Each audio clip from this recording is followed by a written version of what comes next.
Dans les recoins les plus obscurs de la terre du milieu, certaines histoires n'ont jamais franchi le seuil des livres. Elles ne furent ni chantées par les elfes, ni gravées dans les archives de Minas Tirith. Et pourtant, elles ont peut-être eu lieu. Imaginez deux forces anciennes. L'une chante au bord des rivières, danse avec les racines, indomptable et joyeuse. Tom Bombadil. L'autre ronge les terres depuis une forteresse oubliée, tisse ses pièges dans le silence. Le nécromancien de Dol Guldur, que l'on nomme aussi Sauron. Ils ne devraient jamais se croiser. L'un ignore le pouvoir, l'autre ne vit que pour lui. L'un est la lumière qui n'éclaire que les bois, l'autre l'ombre qui rêve d'un monde entier. Et pourtant, un jour ils se rencontrèrent. Une rencontre comme un frisson sur le dos du monde, perdu entre les lignes à la frontière du mythe et de l'interdit. Car quand deux énigmes se croisent, ce n'est pas une réponse qu'on obtient, mais une faille dans le temps.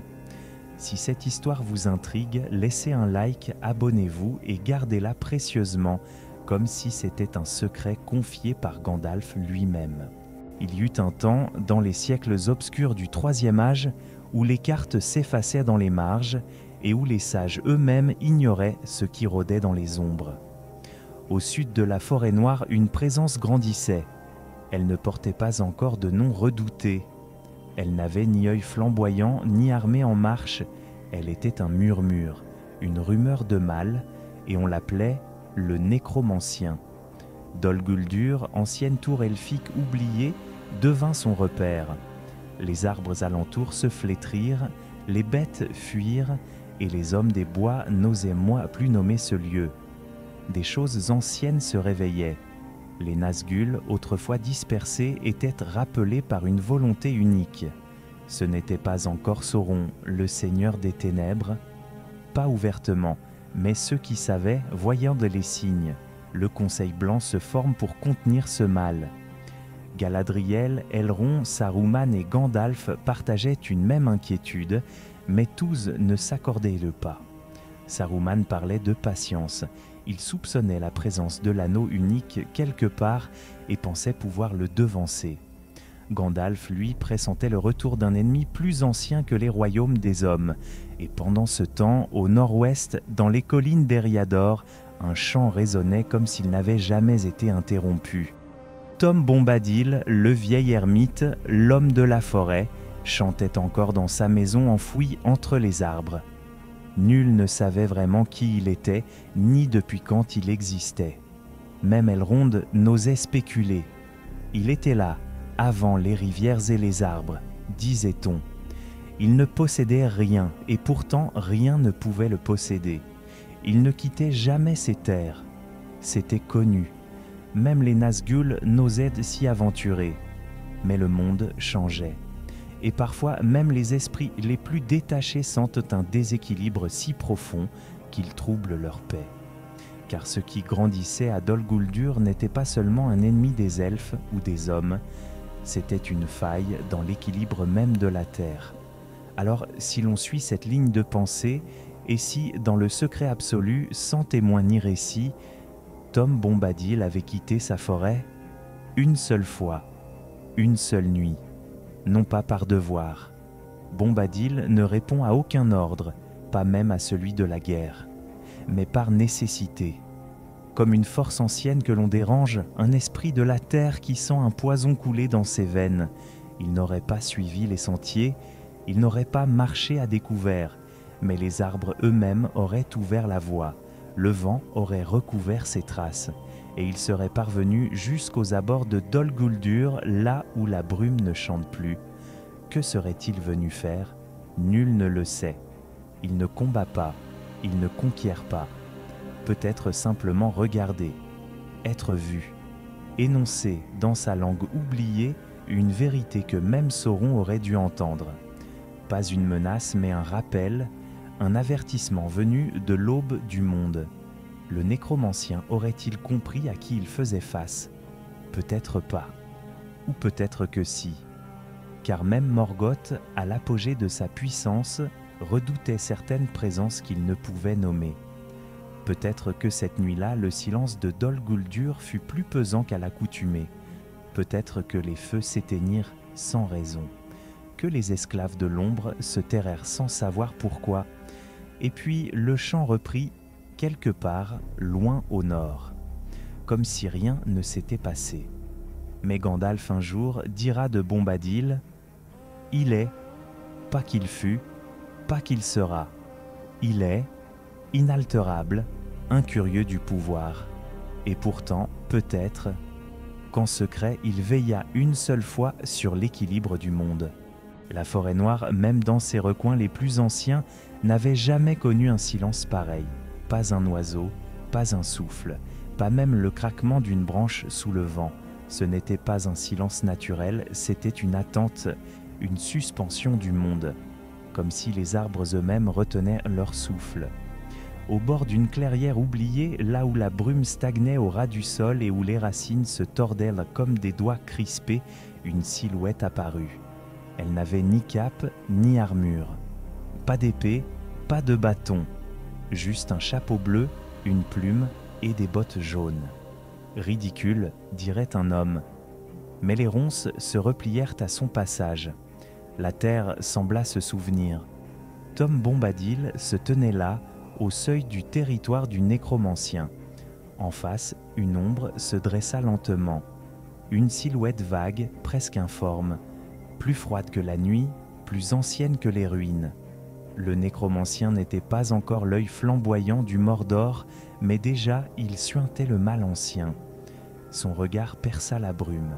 « Tu n'as rien à faire ici, esprit des collines », gronda une voix qui ne sortait pas de sa bouche, mais vibrait dans les pierres. « Oh, mais je vais où je veux, et je vais rarement », répondit Bombadil d'un ton presque chantant. « Et me voilà. Voilà, me vois-tu, sombre petit roi des ruines ?» Le nécromancien hésita. Il connaissait beaucoup de choses, trop. Mais cette présence lui échappait. Elle ne respirait pas la peur, elle ne fléchissait pas. Pire encore, elle ne le reconnaissait pas comme une menace. « Tu ne viens pas pour me combattre. Non, je viens te rappeler, me rappeler que tu n'es pas le premier, ni le dernier, que d'autres sont tombés plus grands que toi, et qu'ils n'ont pas laissé de racines. » Le nécromancien recula d'un pas.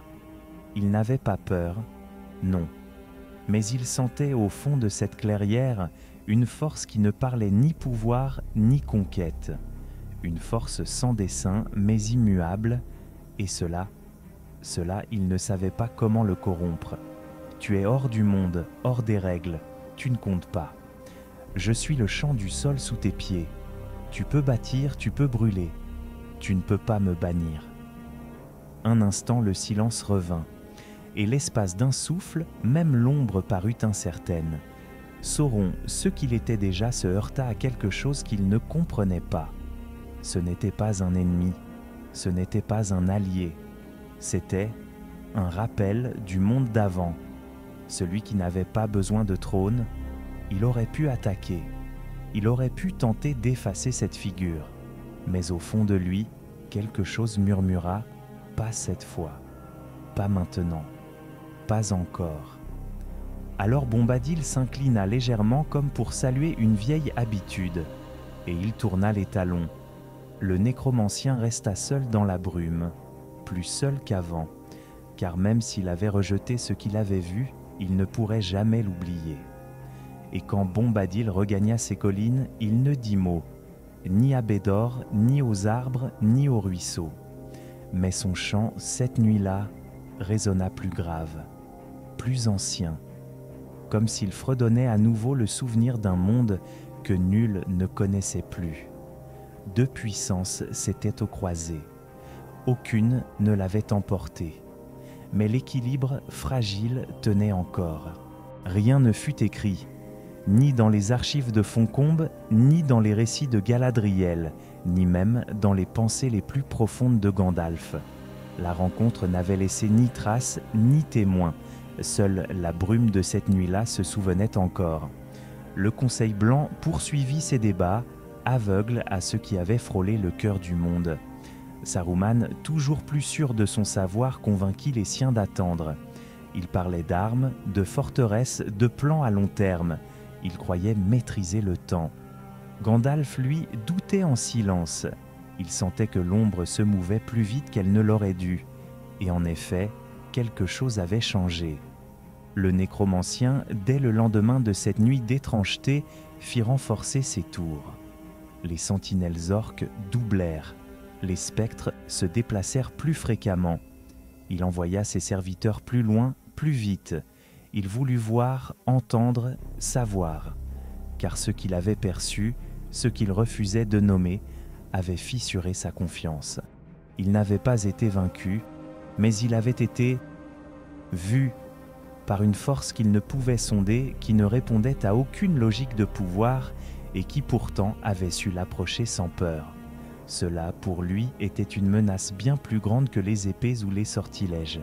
Il redoutait que d'autres, comme cet être insaisissable, puissent encore se cacher dans les replis du monde. Des puissances oubliées, anciennes, endormies ou simplement indifférentes, mais capables d'un simple regard de lui rappeler qu'il n'était pas seul à fouler les terres de l'histoire. Alors il accéléra. Ce fut peu après cette période que les recherches de l'anneau s'intensifièrent, que les messagers noirs reprirent la route, que Dol Guldur devint un bastion d'oppression et non plus un refuge de l'ombre. Il ne voulait plus attendre. Il voulait voir le monde à genoux avant que d'autres failles ne s'ouvrent sous ses pieds. Pendant ce temps, dans les vieux bois d'Eriador, la vie reprenait son cours.